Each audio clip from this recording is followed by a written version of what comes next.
Вечерва сум на терен да ја видиме состојбата со справувањето со снежните наноси кои што веќе почнуваат да доаѓаат во Македонија. Тука сме во близина на селото Скудриње. Има две секции кои што се покриваат. Едната е Косоврасти, другата е Маврово. Би сакал да честитам на прекрасниот тим на Македонија пат, на овие вредни луѓе кои што ги одржуваат чисти и проводни патните правци.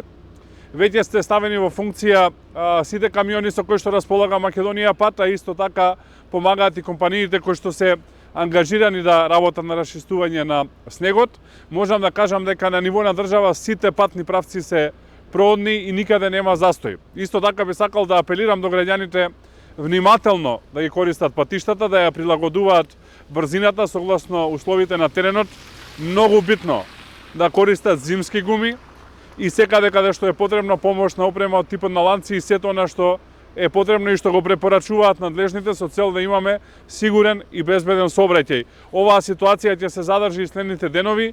Ние ќе бидеме во постојана комуникација и координација со цел да сообраќајот непречено се одвива на ниво на држава, граѓаните стигаат онаму каде што е потребно, особено сега после празниците, бизнисот да може непречено да се одвива. Уште еднашка апел до граѓаните за одговорно возење и за почитување на сите правила кои што ги имаат надлежните и честитки до сите оние кои што деноноќно по 24 часа се обидуваат да се справат со овие снежни наноси. Ви благодарам на сите.